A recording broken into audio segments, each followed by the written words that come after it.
অবশেষে দীর্ঘ 15-20 দিনের একটা ছুটি কাটিয়ে এখন ফিরে যাচ্ছি আমার বাসায়। আসসালামু আলাইকুম, কী অবস্থা সবার? আশা করি সবাই অনেক ভালো আছেন। এই তো রমজান, ঈদ সব কিছুর ছুটি শেষ করে অবশেষে বাসায় ফিরে যাচ্ছি। যদিও প্রত্যেকবার বাড়ি থেকে আসার সময় খারাপ লাগে, কিন্তু নিজের সংসারের প্রতি আলাদা একটা টান তো থাকেই। যেই সংসারের প্রত্যেকটা খুঁটিনাটি থেকে শুরু করে বড় পর্যন্ত প্রত্যেকটা দায়িত্ব আমার, যেখানে আমার নিজের মতামত দিয়ে সব কিছু হয়, এই সংসারের সাথে আসলে অন্য কিছু তুলনা করলে হবে না। যাই হোক, এই তো এখন থেকে বাসা থেকে আপনারা আমার রেগুলার লাইভ দেখতে পারবেন। আর এই জীবনে, ছোট্ট জীবনে আসলে কত কিছুই দেখলাম। জীবনে বয়স বাড়তেছে, আমার অভিজ্ঞতাও বাড়তেছে প্রত্যেকটা জিনিসের প্রতি। এই পেজটা নিয়ে আসলে আমার অনেক আশা ছিল। আমি 2 বছর আগে পেজটা ওপেন করি, তখন আসলে এত কিছু জানতাম না, বুঝতাম না। দিনের পর দিন অনেক কিছু শিখছি, বুঝছি পেজের মাধ্যমে। আর আসলে সত্যি বলতে যাদের প্রতি আশা রেখে বা ভাবতাম যে সবাই আমার ভিডিও দেখবে, অনেক বেশি পছন্দ করবে, বা আমার আশেপাশের আত্মীয় স্বজন, আমার বন্ধু বান্ধব, চেনা পরিচিত সবাই হয়তো অ্যাপ্রিসিয়েট করবে। তবে বললে ভুল হবে, অবশ্যই সবাই আমাকে বেশি বেশি অ্যাপ্রিসিয়েট করে। কিন্তু এই পেজটা না খুললে আসলে আমি জানতেও পারতাম না যে আসলেই কারা আমার ভালো চায় বা কারা আপনার খারাপ চায়, মানে আমার খারাপ চায় আর কি। খারাপ চায় সেটাও বলবো না, বাট ইগনোর করে যায় এটাও ভালো, যে যার আমাকে ভালো লাগবে না ইগনোর করে যাবে, এটাই স্বাভাবিক। তবে সত্যি কথা বলতে এখন আর কারোর প্রতি কোনো আশা রাখি না, নিজের মতো নিজের কাজ করে যাই। এই তো আমি যেদিন বাসায় আসছিলাম ওই দিন আর কোনো ভিডিও নেওয়া হয়নি, আসতে আসতে অনেকটাই রাত হয়ে গেছিলো। আমরা যেহেতু বিকালবেলায় রওনা দিয়েছিলাম বাড়ি থেকে। আসার পরেই তো বাসায় অনেক কিছু বাজার ছিল না, কারণ গত মাসে রমজানের আগে আমাদের বাজার করা হয়েছিল, আর এরপর আর কোনো বাজার করা হয়নি।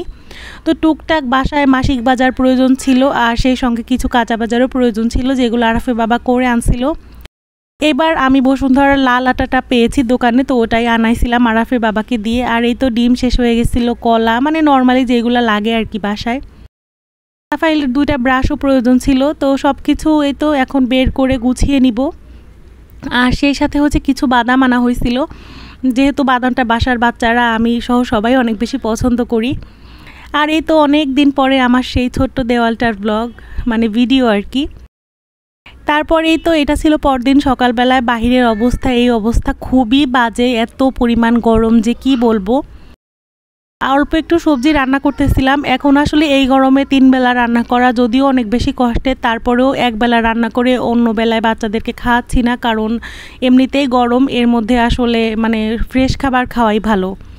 আর বাড়ি থেকে আসার সময় কিন্তু আরাফ আহিল 2জনকেই টাক্কু করে আনছি, কারণ এত বেশি গরম, আর ওদের মাথা প্রচুর পরিমাণ ঘামে, তো ঠান্ডা কাশি লেগে যাওয়ার একটা ভয় থাকে।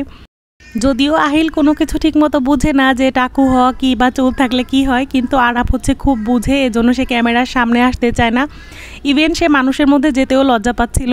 ও বলতেছিল যে ওর ম্যামকে আসতে নিষেধ করে দিতে, কারণ ও নাকি টাকু হয়েছে। তো বলতেছে আমার যখন চুল বড় হবে তখন আবার ম্যামকে আসতে বইলো। তো যাই হোক, এরপরে এই তো আরফাইলের জন্য একটু চিকেন রান্না করব, খুবই অল্প পরিমাণে। তো এখানে আলুগুলোকে আমি ভেজে নিচ্ছিলাম। বেশ অনেক দিন পরে নিজের রান্নাঘরে রান্না করতে পেরে খুবই ভালো লাগতেছিল, ইভেন খারাপও লাগতেছিল একদিক দিয়ে, কারণ এই গরমে রান্না করা আসলে অনেক বেশি কষ্টের। তো এই তো গরম মশলা দিয়ে দিলাম, এরপরে দিয়ে দিব পেঁয়াজ কুচি। যেহেতু অনেক দিন বাসায় ছিলাম না, আমার মশলার থেকেও মানে অনেক কিছু শেষ হয়ে গেছে, তো নতুন করে আবার পেঁয়াজ রসুন ব্লেন্ড করতে হবে। ওই যে রোজার মাসে একবারে অনেকখানি ব্লেন্ড করে রাখছিলাম, তো সেইটাই দেখি যে অল্প একটু রয়ে গেছিলো, ভাবলাম যে আজকে শেষ করে পরে আবার একদম নতুন করে সব কিছু বেটে নিব। তো সব মশলাপাতি দিয়ে এখন মাংসটাকে কষিয়ে আমি রান্না করে নিব, কারণ এই গরমের মধ্যে আসলে পুরো ভিডিওটা আমি আর করতে পারি নাই। যতটুকু সম্ভব হয়েছে একটু একটু করে ভিডিও নেওয়ার চেষ্টা করছি।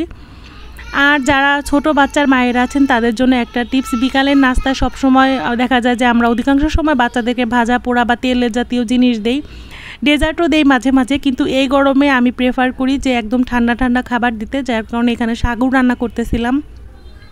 বাচ্চাদের জন্য ভালো একটা টিপস দিলেও আমার নিজের জন্য আসলে আমি কখনোই কাউকে বলবো না এই গরমে চা খেতে, তবে আমি চা ছাড়া একদমই থাকতে পারি না। আমি গত 2 দিন ধরে নিজেকে অনেক বেশি বুঝাইছি যে এই গরমে চা খাওয়া যাবে না, কিন্তু শেষ পর্যন্ত নিজেকে আর মানাতে পারি নাই। এই তো আমার বাসায় কিন্তু অনেক বাতাস আছে মাশাআল্লাহ, যদিও গরম খুব বেশি, তবে বাতাসও আছে অনেক। তো যাই হোক, অবশেষে আমি চা বানাই নিলাম। বাসায় গুঁড়া দুধ ছিল না, তো আমি ভাবলাম যে একটু লিকুইড দুধ দিয়ে হচ্ছে আমি এই মানে গরুর দুধ দিয়ে এই চাটা বানাইছি। এরপরেই তো একদম সন্ধ্যা হয়ে যায়। সন্ধ্যার সময়ও সূর্যের প্রখরতা কমে না, এত বাজে অবস্থা। যদিও বাতাস ছিল, দেখতেই পাচ্ছেন। তো এই ছিল আমার বাসায় আসার পরে টুকটাক একটা ব্লগ, 3 দিনের একটা জোড়াতালি ব্লগ আজকে শেয়ার করলাম। তো আশা করি পুরো ভিডিওটা সবার কাছে ভালো লেগেছে। আল্লাহ হাফেজ।